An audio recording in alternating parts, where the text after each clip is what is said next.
₹100ની લાંચ લેવામાં એએસઆઈ સામે અરવલ્લી એસપી મનોહરસિંહ જાડેજાએ તપાસ હાથ ધરી છે અને કાયદેસરના પગલાં લીધા છે। રાજસ્થાનના એક પ્રવાસી દ્વારા પોલીસ પર ગંભીર આક્ષેપો લગાવવામાં આવ્યા હતા અને સોશિયલ મીડિયામાં વિડીયો બનાવી વાયરલ પણ કરવામાં આવ્યો હતો। શું છે સમગ્ર મામલો, વિગતે વાત કરીએ આ વિડીયોમાં। નમસ્કાર, હું ચિરાગ વર્ષાબેન, આપ જોઈ રહ્યા છો સ્વમાન। ગુજરાત પોલીસ પર રાજસ્થાનના પ્રવાસી દ્વારા દિવાળીના ખર્ચા રૂપે પૈસા ઉઘરાવવામાં આવી રહ્યા છે તેવું કહી સોશિયલ મીડિયામાં વિડીયો બનાવી વાયરલ કરવામાં આવ્યો હતો। જે વિડીયોમાં તેઓ કહી રહ્યા હતા કે હું હિંમતનગરથી ઉદયપુર પોતાના ઘરે જઈ રહ્યો હતો અને શામળાજી પોલીસે મારી ગાડી રોકી।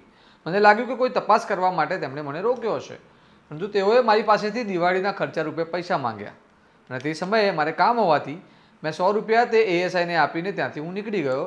ત્યારબાદ રાજસ્થાનની નજીક પહોંચતા રતનપુર બોર્ડરથી મેં આ ઘટના વિશે વિડીયો બનાવી સોશિયલ મીડિયામાં વાયરલ કર્યો હતો। તે વિડીયો સમાચાર માધ્યમો અને સોશિયલ મીડિયામાં વાયરલ થતાં ગુજરાત પોલીસની બદનામી થઈ હતી। તેના કારણે ગુજરાત પોલીસ દ્વારા મને વારંવાર ફોન પણ આવતા હતા, જેમાં તેઓ મને પૂછપરછ માટે ગુજરાત બોલાવતા હતા, પરંતુ મેં તેઓને તે ગાડી નંબર જે ગુજરાત ટ્રાફિક પોલીસ લખેલું હતું તે જણાવી દીધો હતો, છતાં મને હેરાન કરવામાં આવ્યો તેવું સોમાનને તેઓએ કહ્યું હતું।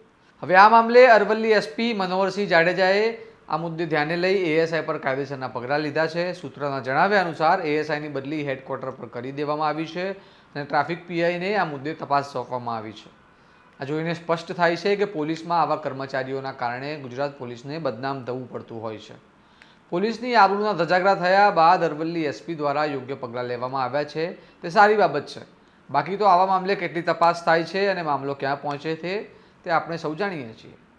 તમે આ મુદ્દે શું કહેશો, અમને કમેન્ટ કરીને જણાવો અને આવા વિગતવાર અહેવાલ અને તમારા સ્વમાનની વાત તમને પસંદ હોય તો સ્વમાનની ચેનલને સબસ્ક્રાઈબ કરવાનું ભૂલતા નહીં અને જોતા રહો તમારું સ્વમાન। નમસ્કાર।